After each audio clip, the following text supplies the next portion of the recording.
Hi, guys. Thanks for joining us tonight on Out of the Box. I'm Paige Belmont, and with me I have Ivar Win, who we're going to be speaking to. Ivar Win, can you give us a little bit of an introduction and tell us about yourself? Hi. Yes, I can actually. First of all, thank you very much for having me. And I am Ivar Win from the Quest Gaming Network. I am one of two owners of that network, and writer and co-host of Elder Scrolls Off the Record, co-host of Rift Off the Record, and writer and co-host of Dungeon Quest, all Quest Gaming Network properties. So, you like to keep yourself busy, correct? Yeah, actually, such as it is, I may be taking on another position as news director for Quest Gaming Network as well. So, Oh, uh, that's fantastic. yeah, and then on top of it, I work for a living too. So I'm not. That's what I do. Wow. Well, at least you enjoy what you do for Quest Gaming Network. So tell me, what got you into gaming? What was your first experience, or your first notable experience, rather? Well, what got me into gaming was a very brand new Nintendo Entertainment System in 1986. But I would say what got me into gaming as an adult would probably be well, I think World of Warcraft and Final Fantasy 11 was my first MMOs. Okay. I would say that definitely kicked it into high gear for me. Other than that, I'd say The Legend of Zelda is really where a lot of my love for gaming sort of stemmed from. All right. How does all of that kind of feed in how you currently view the gaming industry? I mean, are you more obviously you're really big into the MMOs, but what are your views on what's going on in the industry today with current generation versus next generation and all that good stuff?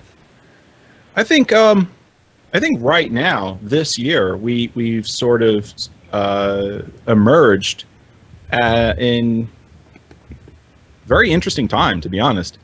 Xbox One, PlayStation 4, these are the main staples of the consoles lately, last 10 years.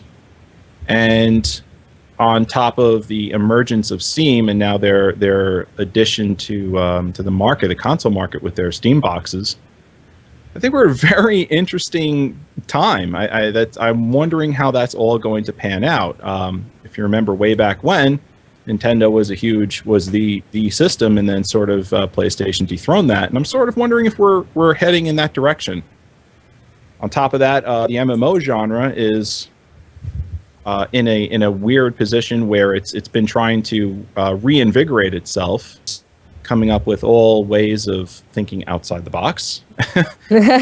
So and constantly developers are challenging themselves to push forward, innovative graphics, innovative gameplay, more story, more cinematic feel, more movie-like feel to the games, a push on real storytelling. And I think we're in a golden age of gaming.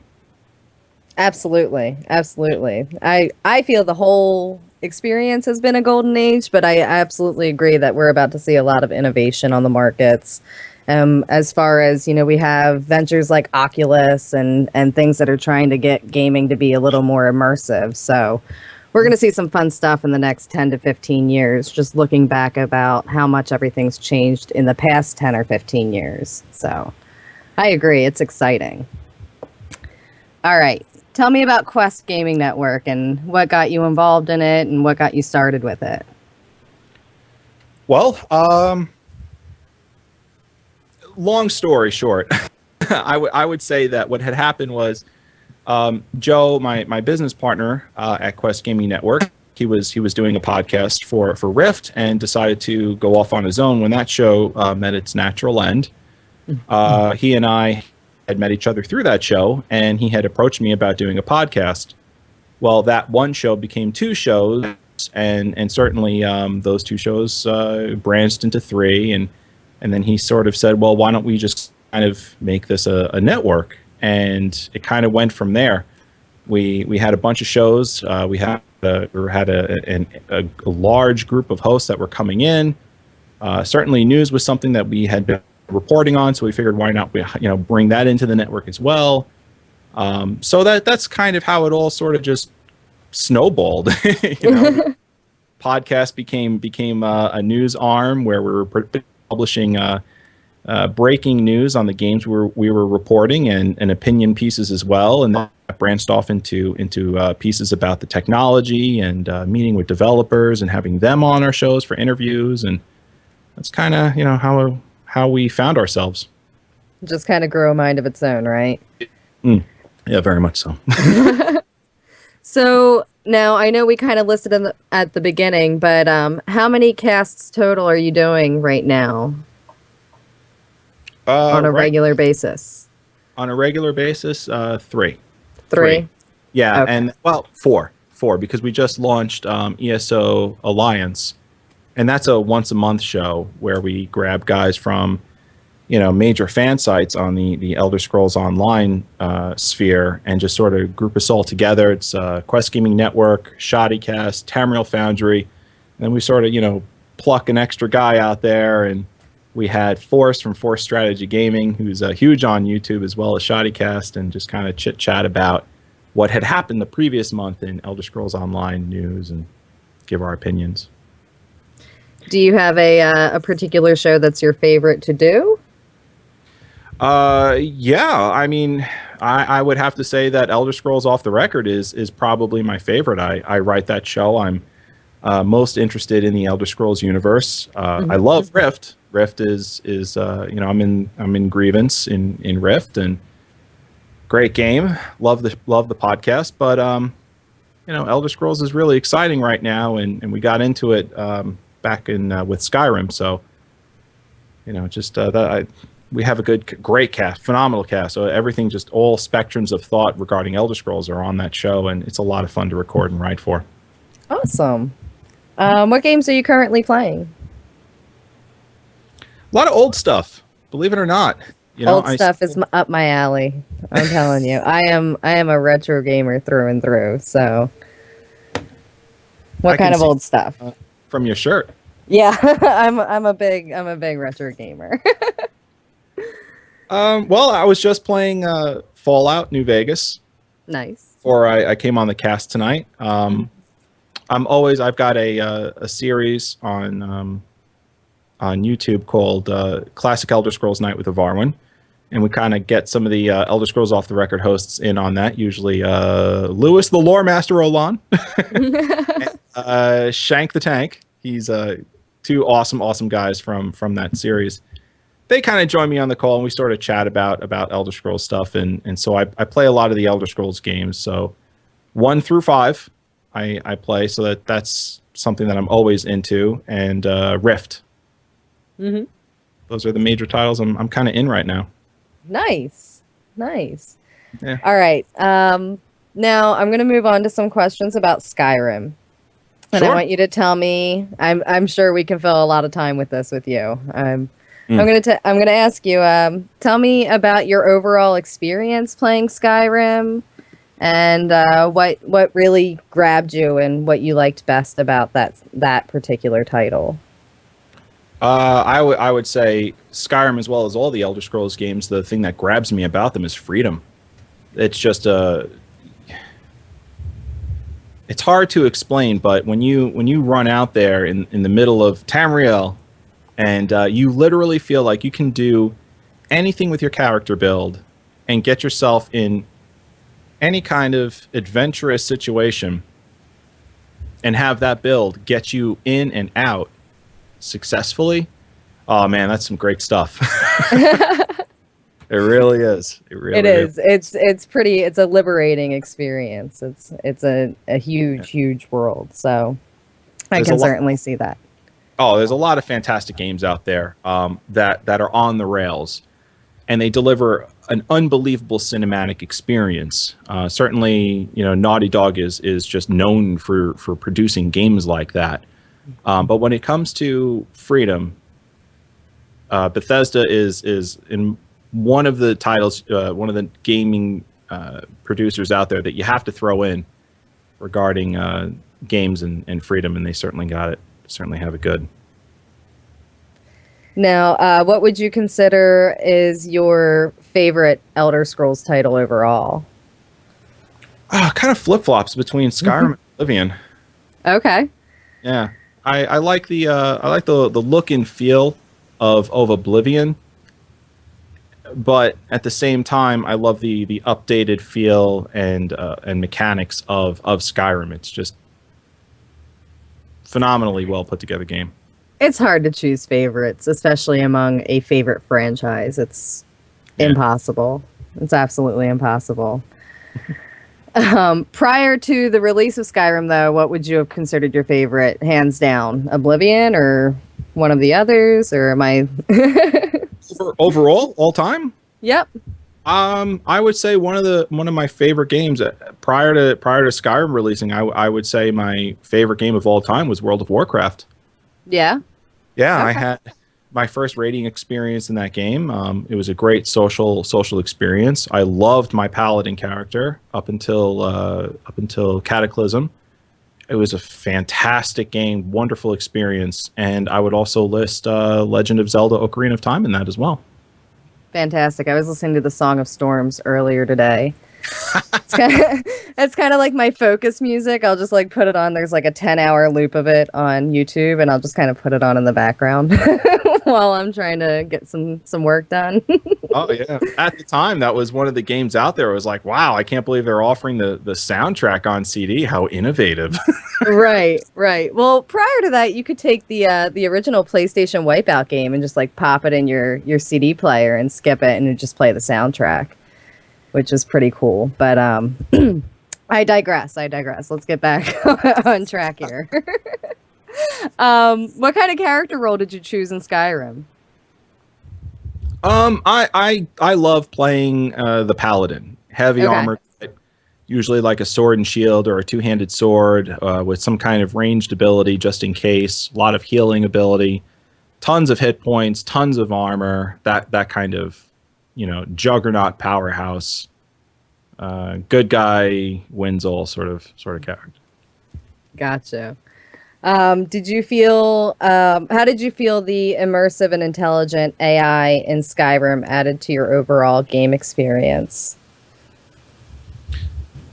I think it enhanced it without a doubt. When you're playing the game and you're making decisions, morality decisions, and not really realizing you're making morality decisions, yeah, for good or for ill.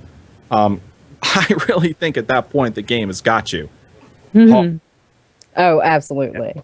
And that was one of the things that and also I thought Skyrim was unbelievably thought provoking too in a very subtle and clever way. I think that also had grabbed me as well. The whole civil war between the Stormcloaks and the Imperials is not a civil war of simple good and evil, but rather more of politics that you might see ripped from today's headlines in a foreign country fighting a civil war. Yeah. I mean, there's no one faction in that game that's wholly good or wholly evil. You can sort of see where everyone's coming from and why they're in a conflict. And I thought that was extremely thought provoking. Awesome. I can certainly see that. I agree with it being somewhat relatable, I think, more than some other games that you can play, where you can kind of see echoes of headlines, like you said, or contemporary arguments, where it's easier to relate. While playing it, did you run into any kind of bugs or anything? Mammoths falling from the sky. I think I may have had the upside down dragon one a couple of times. Nice. come out of Riften, which is all the way in the southeast portion of Skyrim, and you look up and you're getting attacked by a dragon. You're like, well, I'm not too sure how much of a threat he poses because he's doing the backstroke up there. Perhaps I'll move on. Makes it a little bit less threatening that way, right? Yeah. I'm not scared when I'm laughing at you. Right. Right. It's kind of hard to instill fear while your enemy is giggling. Yeah. So, Bethesda's known for putting a little humor in their games. What do you think was the funniest experience you had playing this particular title, Oh man. or other, and other Elder Scrolls games, not just this one? Well, two actually come to mind. I know that the one of the weapons that you can get in game called the Wabbajack kind of obviously has a funny name. It's this mage. Excuse me, I'm sorry, I got the bottle of water in the camera. It's got this mage staff, is what it is, but it has like a random effect. So you fire the Wabbajack at your enemy, and it can one shot it, or heal it completely, or turn it into a sweet roll. So that Wabbajack always was good for a giggle or two. That, and they add in like little jokes that if you're extremely observant, you'll find. So at one point, I found a reference to Pac-Man with a large cheese wheel on a shelf, and then next to it a couple of pieces of white garlic. That's fantastic. Very I'm cool. telling you, you look anywhere, you can find Pac-Man references. I'm serious. Yeah. Okay. How did you feel about the crafting system? And what skills did you try, or did you max any of them out? I'm one of those guys where crafting's not a big thing for me. It's I not priority. I don't like it. I've never liked it. And I kind of feel like, why should I be sitting here making a piece of armor for myself, or enchanting gear, when there's a whole world out there to explore. There's undead to fight, and this person locked in a tower needs saving. And, I don't feel like Duty calls. duty calls. That's right. Time to save Skyrim. Exactly. But I did jump into it a bit, and I found myself gravitating a lot towards alchemy and enchanting in that game. What's the most interesting thing you made or enchanted then? Couple If stamp anything. Didn't get far in it. All right. Well, then, moving away from the crafting a little bit, what was your favorite storyline, and what kind of grabbed you about it to make it your favorite? Wow.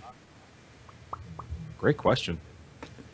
Gonna make you think. Yeah, there's so many great ones in Skyrim in particular, which is where a good amount of my Elder Scrolls experience is in. I'm currently right now playing Oblivion, and trying to get into the Thieves Guild there. So I would say in Skyrim, probably the Dark Brotherhood, which is a guild of assassins.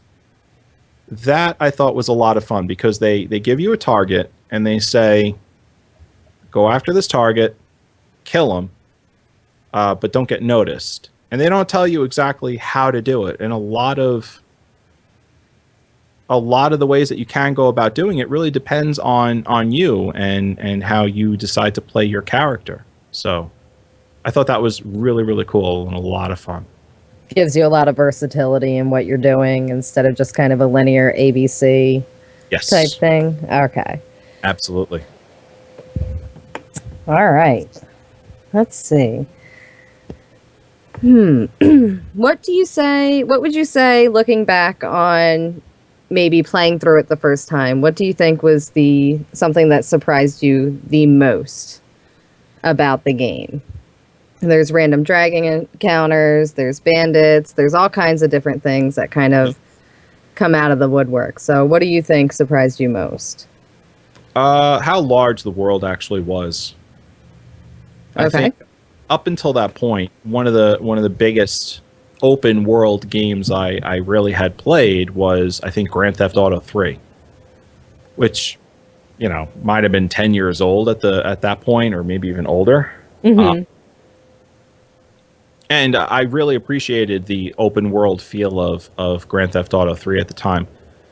And I was sort of expecting that scale, just a bit more modernized and larger. But when you jump into Skyrim, and you come out of that cave for the very first time after you've finished the first quest. I mean, you're looking horizon to horizon practically, and it's if you're not prepared for it, it's breathtaking. And that was, I would say, the first hour I played in that game sold me on that game, and I wanted more. Fantastic. So, judging from a lot of your answers, I'm kind of getting the feel, just because you said that your favorite storyline was one where you could use a little bit more of your own intuition and judgment instead of being told what to do. So I think what you like most about this is that it gives you more versatility instead of just following a set of instructions, right? Is that correct?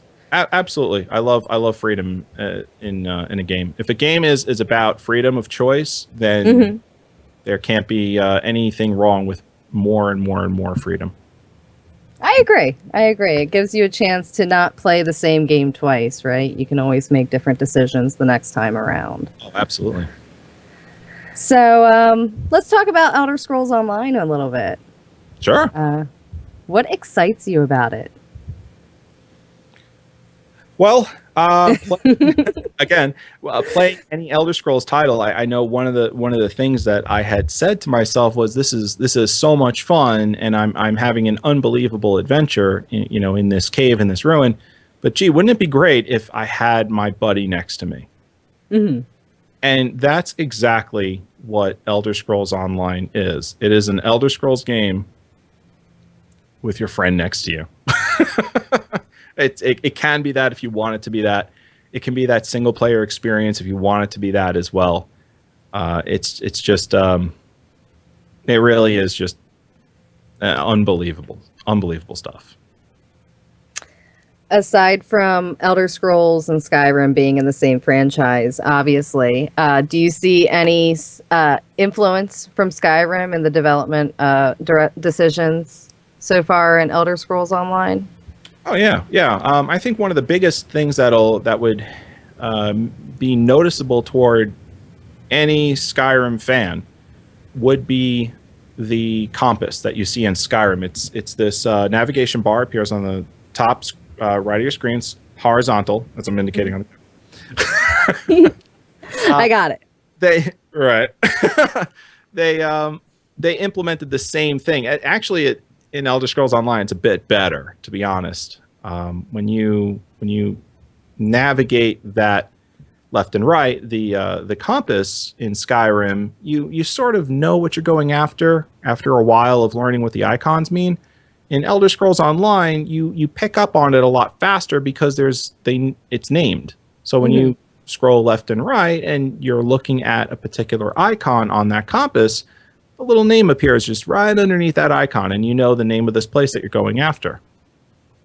So that was one of the things that I thought was directly ported from Skyrim and actually improved upon as well. Do you see anything like that from some of the older Elder Scrolls titles, maybe in Elder Scrolls Online? Oh yeah, the first-person perspective, where you can see your hands and your weapons in your hand as well, is in there too. When you're in third person, the camera is not directly over your head as it is in most MMOs. It's actually off to the right, kind of like over your shoulder a bit, opening the world in front of you instead of highlighting just your character. That's a huge Elder Scrolls theme as well. And plus all the lore. Yeah. Right. Well, that's expected. We hope, right? Of course. Based on what's been released so far, do you think that ZeniMax has held true to the franchise with ESO? Do you feel like it's worthy of the Elder Scrolls franchise name? Without a doubt. I am legitimately shocked at how well they have held to some of the most important pieces of the Elder Scrolls franchise. That first person perspective, I don't know if you were aware, but it wasn't in there in the game originally in early beta. And it took the community quite a bit to actually fight for that, to have its inclusion in the game. And ZeniMax broke down and said, it's a Elder Scrolls theme. It should be in the game, and we're going to put it in. And a lot of people attribute the game being held back a bit to that first person perspective, saying that this is one of the things that definitely held the game back a couple of months longer. But it was worth it, right? It was definitely worth it. It needs to be there. It's worth it. Yeah. I would wait a year longer to have it in there because it feels like, if you're going to call it Elder Scrolls, make it feel like an Elder Scrolls game. And that's necessary. It has to be in there. I agree. I agree. It needs to feel like the franchise for it to be accepted as the franchise. So, how do you think ZeniMax is going to tie kind of like a PvP role into Elder Scrolls Online, kind of connecting it into the lore and the story? Do you think it's going to be able to fit and feel like the world should? Yes. Yeah, without a doubt. I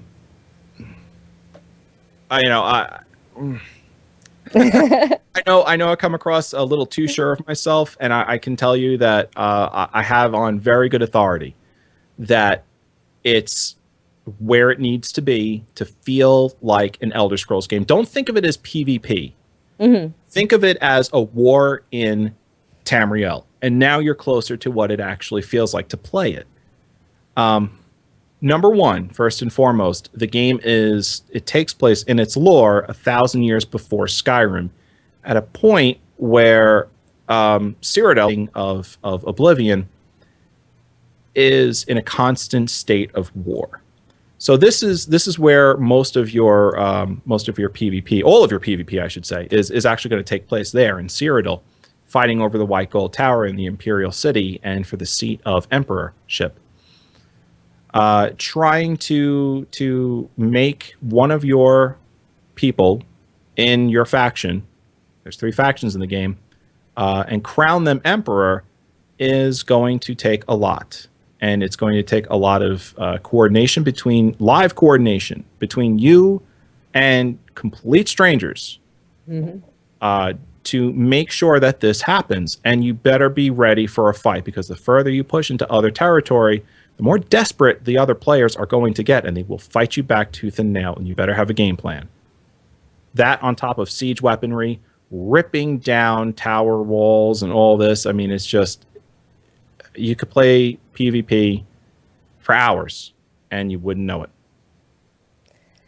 Tell me a little bit what you think about the factions, and which one do you think you would choose? Well, we've been very vocal on Elder Scrolls Off the Record about the faction that we're choosing, and we've done this because a lot of our listener base was, they were interested, they wanted to know. So we've come out and said that Aldmeri Dominion, which is the elves primarily, and the Khajiit, it seems to be our choice. What do I think of the factions? Mm-hmm. I think on the surface it's a mess. But once you realize why it's that way, then you start to unravel the pieces of this whole thing, and you start to say to yourself, "Wow, that's actually it's brilliant." You have races that are tied together, and Elder Scrolls lore nuts would say they would never in a million years ever work together. And then you start to realize, well, what if both of their survival was on the line here? And now you get into not an alliance of convenience, but rather out of necessity. And it's, I have to group up with you. I have to ally with you because, I'd rather bury an axe in your back, but I don't feel like having my home trampled on either by fascists. So I guess we have to work together.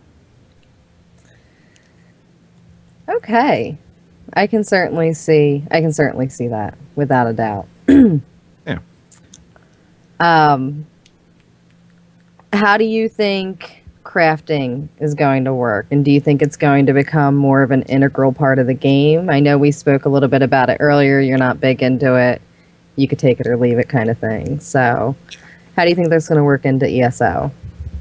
Well, again, crafting is really not my thing. However, I will say it will be an integral part. When we interviewed the creative director of Elder Scrolls Online, Paul Sage, a couple of weeks ago on the show, he had mentioned their veteran point system, which is sort of like once you hit level 50, which is their end level, now you start doing things that'll get you veteran points. Once you earn enough veteran points, you increase your veteran rank. And then you access more powerful gear, weapons, armor, skill lines as well. And then crafters started asking, well, is that going to take away all of the hours that I've dedicated to my craft? Because at level 50 now it's veteran gear that people are going after.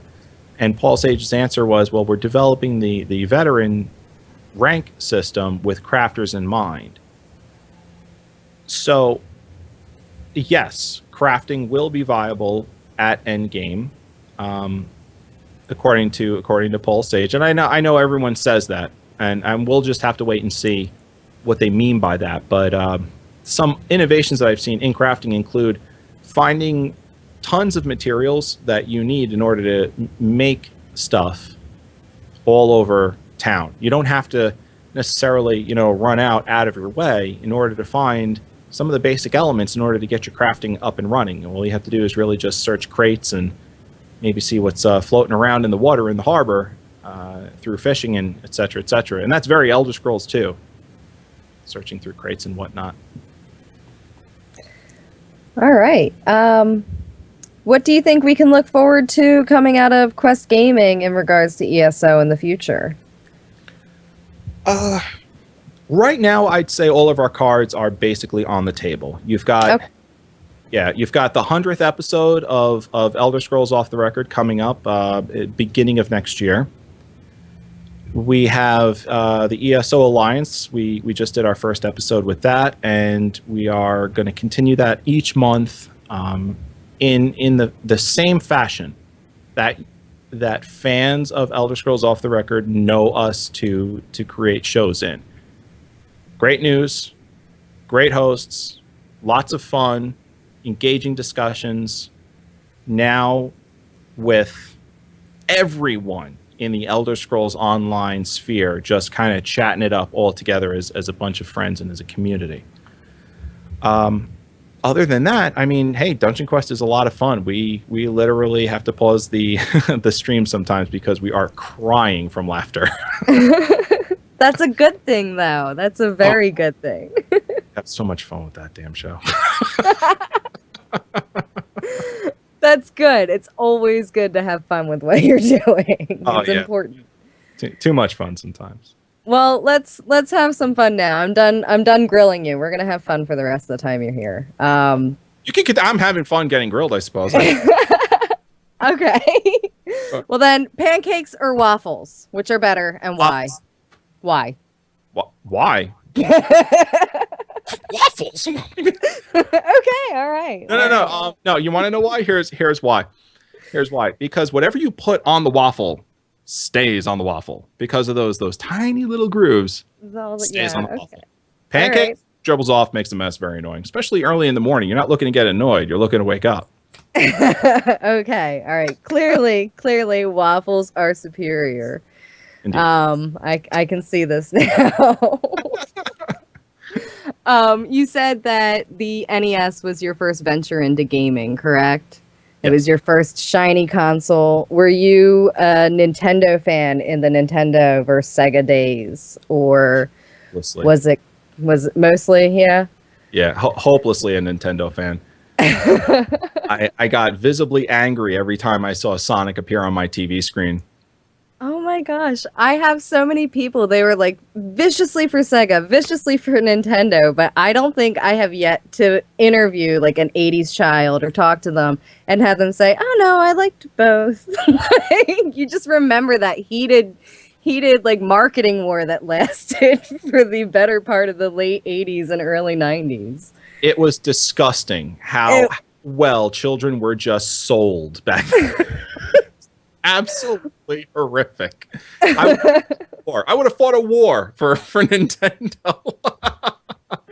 I think my office chair here is covered with my old Super Mario Brothers sheets with The Legend of Zelda on them.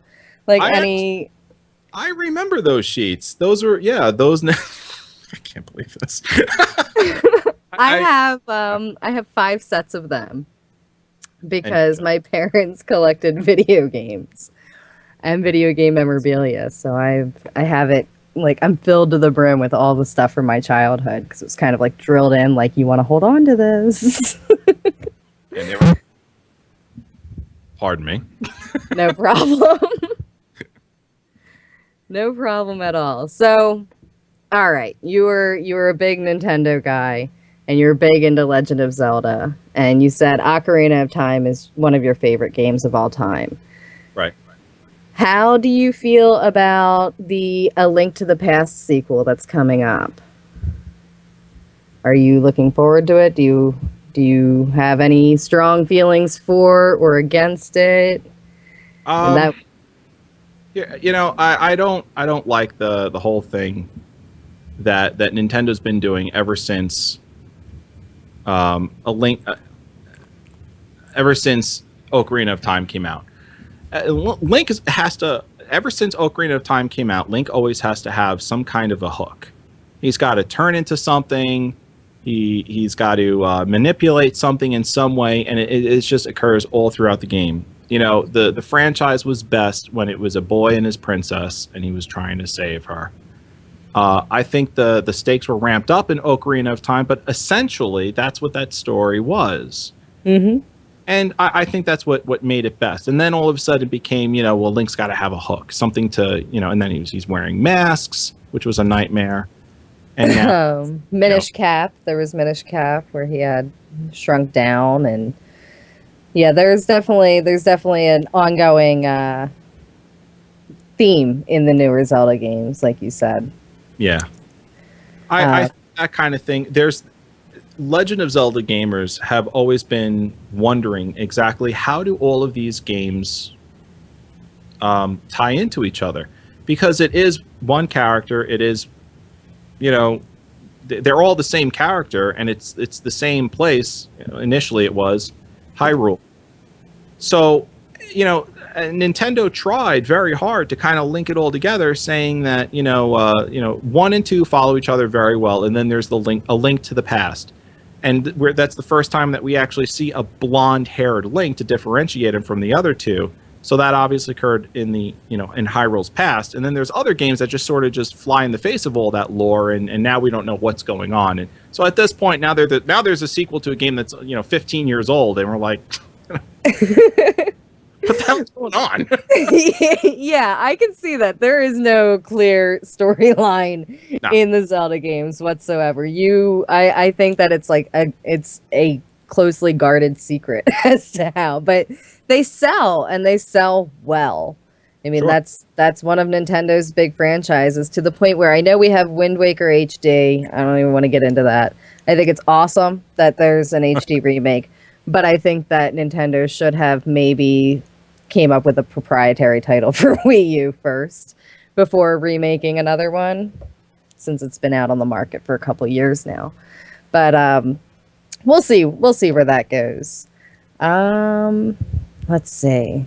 Nintendo. A Link to the Past was one of my favorite games. I mean, it was just one of the ones. It was one of the first games I beat on my own, besides Castlevania, which was kind of apropos given the Belmont surname.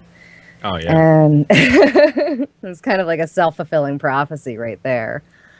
What did you think of the newer Castlevania game that had come out a few years ago? The Lords of Shadow one? Yeah. What'd you think of that? I did not like it at first. It was one of those things that grew on me, though. But as most people will tell you, I am an old school gamer. I collect arcades. I have a Burger Time arcade that I would play more than I would play my current gen systems, just because that's kind of, I was an arcade kid. Right. So I never played Curse of Darkness, and I never had played Lament of Innocence, which were for Xbox and PlayStation 2. Right. So I wasn't really into the whole kind of like the 3-dimensional world. Like, I like Castlevania side-scroller games, I love them. Its roots. Yeah, and so it kind of threw me off, but it was one of those things that hooked me. Like once I really got into it, give me like 10 or 15 hours. Like I won't put a game down. Like I will give it a chance, especially if it's supposed to be, a long-winded game. Yeah. But it hooked me. But what really hooked me was the trailers for the new one. I mean, when they did the E3 release, when Konami debuted the trailer at E3, I was just kind of like, like I'd never. I like got all breathy and I'm like, oh my god, this looks fantastic.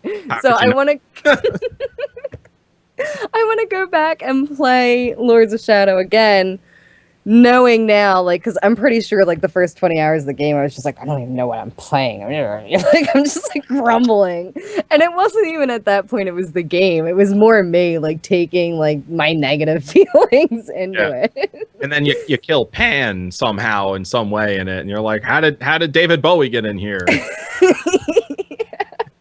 It definitely for me it has to feel like a Castlevania game. So keeping that in mind, I recently went back and played Curse of Darkness for the Xbox. I'm like, all right, like let's get this out of the way. And I was playing the game and I was shocked.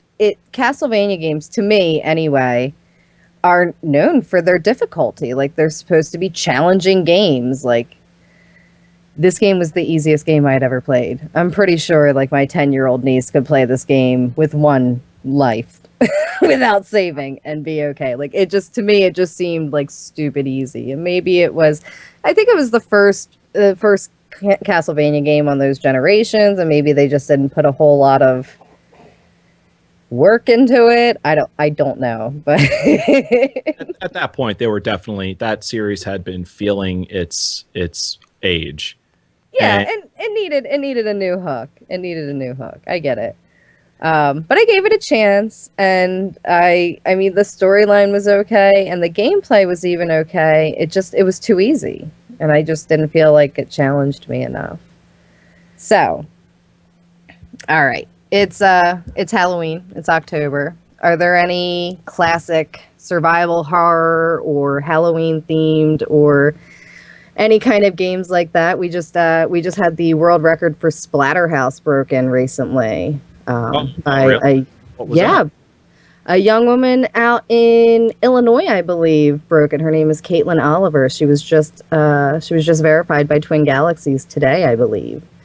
So that in mind, Splatterhouse is always a good, fun game to play around the Halloween season. Do you have any favorite horror themed games? Well, there's one, cheesy little zombie survival game in the Xbox Live Arcade. I forget the name of it, but it was produced by Nihilistic. I think it's I don't know. You survive for 7 days, and there's all different kinds of traps on the board, and I forget the name of it.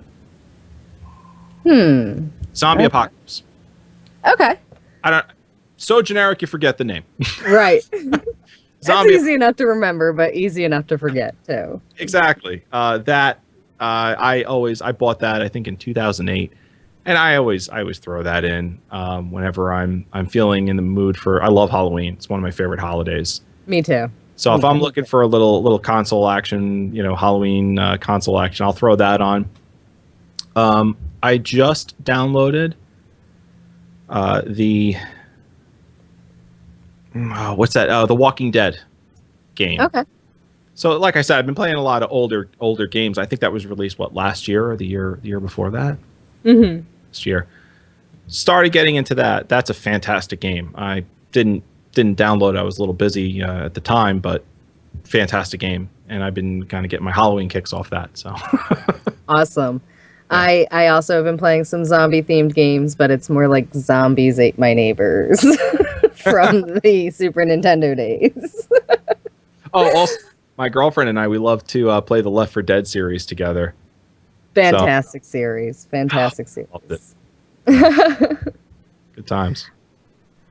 Well, we're getting down to, I think, of the 15-minute mark. Let's see. Do you have any upcoming projects? Or you said that Quest Gaming Network pretty much has all of its cards on the table.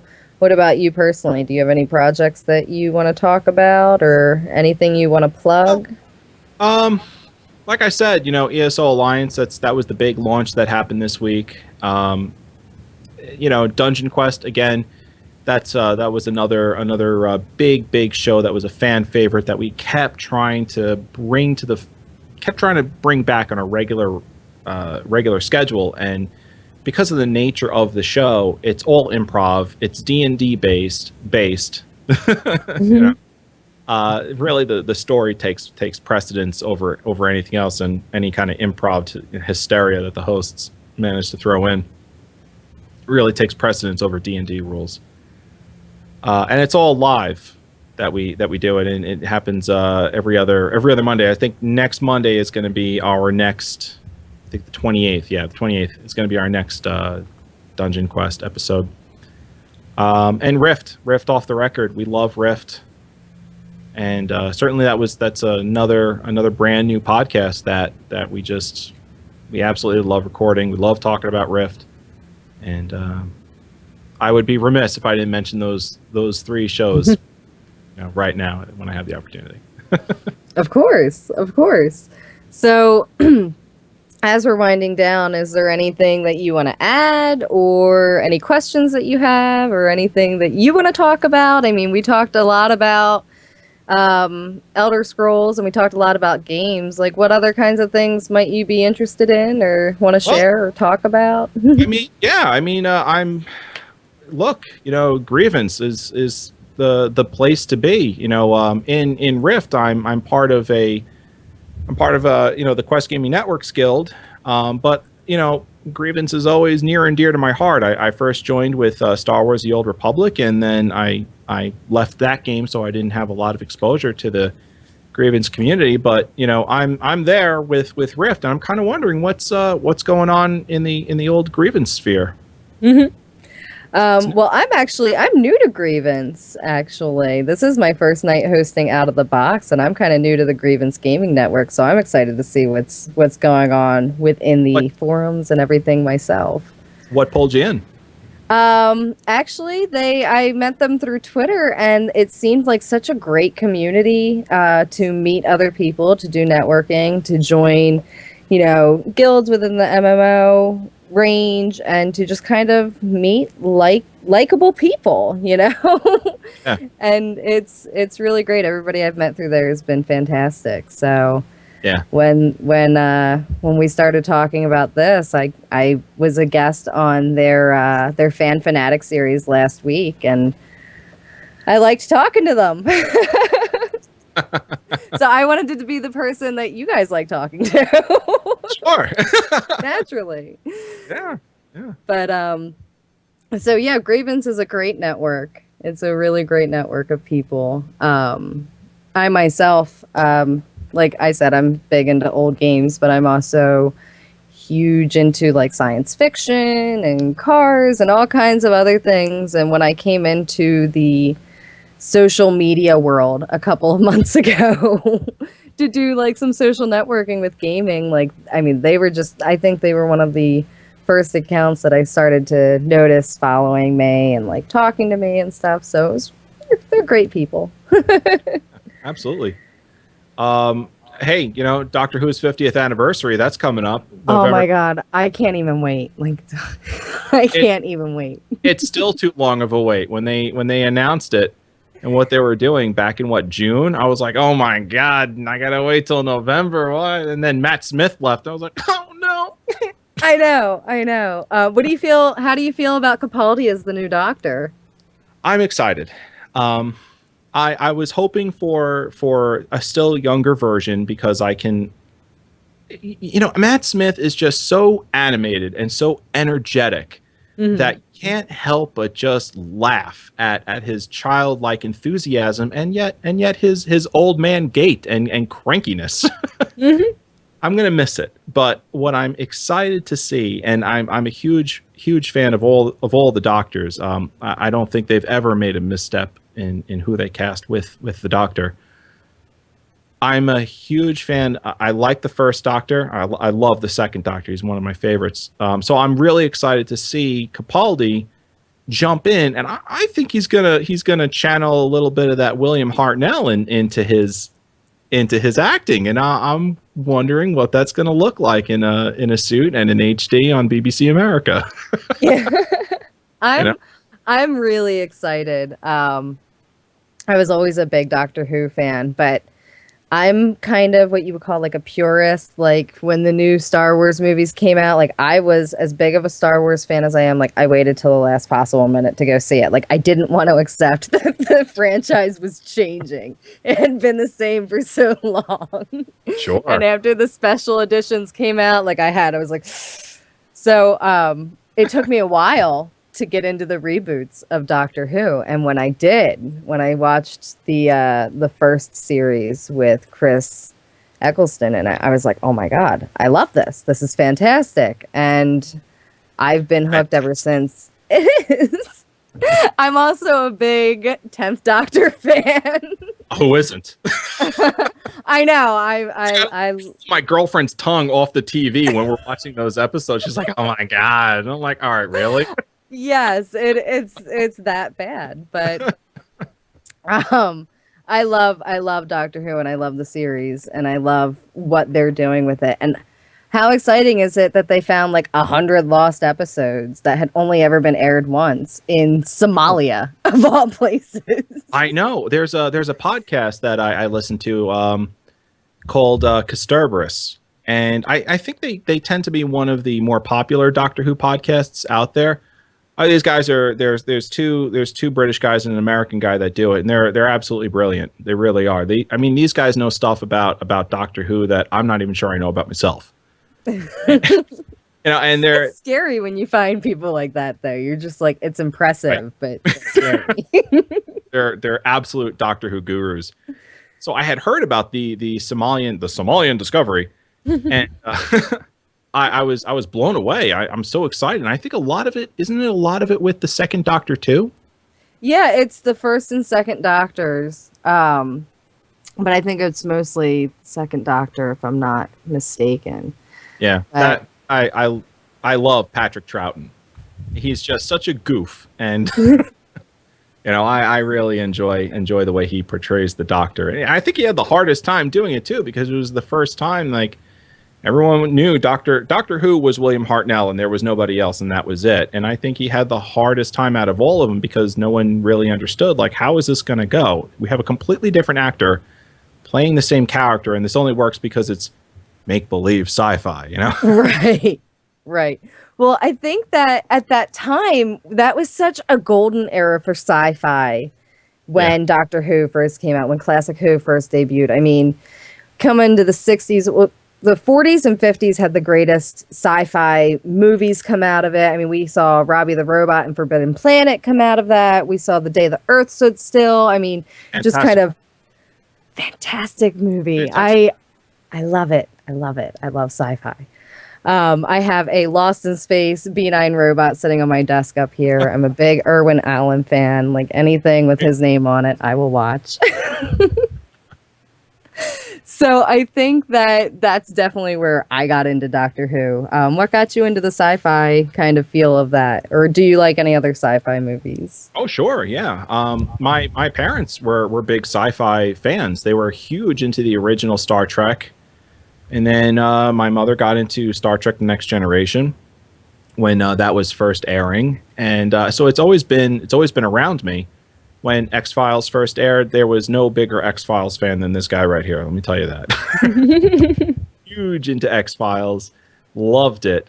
So it's always been a part of my life in some way, shape, or form, and I just love the untempered imagination that we just seem to give to the universe, to time and space. And I don't think there's any single greater collection of stories regarding time and space than what I've seen from Doctor Who so far. Oh, it's all over the place. I love Doctor Who because of that, because it gives you, like you said, such a great collection of time and space. I mean, that's what the Doctor's all about. What is your favorite enemy on Doctor Who? Favorite recurring enemy, rather. Oh, jeez. Man, I'll tell you, I shiver when they just throw in the Daleks. I have a talking Dalek around here somewhere, but yes, I love the Daleks. I love Daleks are, you're in for it when you get an episode when all of a sudden all of these things that are wrong with the world starts with exterminate. And it's so great. Yeah. And one of the storylines that threw me for a loop is when we first saw Clara, the impossible girl who was really a Dalek in that first episode. And like, he's learning all these things about her. And then at the end, like, he follows her directions. She's a Dalek. How is that even possible? And I was just like, what? I was so confused. Oh my God. I was too. And my fiance, who is now very much into Doctor who wasn't, like, I started watching the new series and I just kind of took off with it, and I watched like 7 years worth of TV in a week. Nobody should do that. That'll happen. It will happen. Thank you, Netflix. But he was watching that episode. He's just like, what is going on? Like, aren't the Daleks the bad guys? And I'm like, they are, but she helped him. What's going on? Like, it's just, and there's so many of those episodes where it just ends on this note where you're like, oh my God, I have to watch the next one. Like, what? It's so great. They're so good at this, ongoing thread that ties everything together. Yeah. So I'm excited. I'm excited for the 50th anniversary. I'm excited to see the new Doctor and see what happens with that. And I'm excited because Star Wars is getting some new stuff coming in the next year. Yeah. How can we do that? Well, I'm excited to see Rebels, their new animated series. Mm-hmm. I'm a little more excited by that than the Disney movies. I'm cautious. But we can save that discussion for another day, because that's another like 4 hours of me ranting. So nobody wants to see that. It could get ugly. So let's wrap up for a little bit here. And thank you so much for coming on and chatting about everything with me and letting me poke and prod you with all kinds of questions. Of course. Thanks for having me. This is a grievance thing, and I was extremely excited to be involved as a result. And this was a lot of fun. Thank you. I had a great time. Now, where can everybody find you? Are you active more on Twitter or more on Facebook? I don't like Facebook. It's nobody likes it. I stay away from it like it's the plague. But I am very, very active on Twitter. You can follow me at Ivarwyn. That's EVARWYN. You can also find me on the Twitter account for Elder Scrolls Off the Record. That's at Elder Scrolls OTR. And anything else, I mean, hey, QuestGamingNetwork.com, ElderScrollsOffTheRecord.com, RiftOffTheRecord.com. That's where you can find what myself and the entire Quest Gaming Network is doing. Fantastic. Well, thank you so much again for helping me out on my first time here. You're a great guest. Fantastic guest. Anything else before we sign off? You good? Oh, again, thanks for having me. This was Thank you. Thank you so much. All right.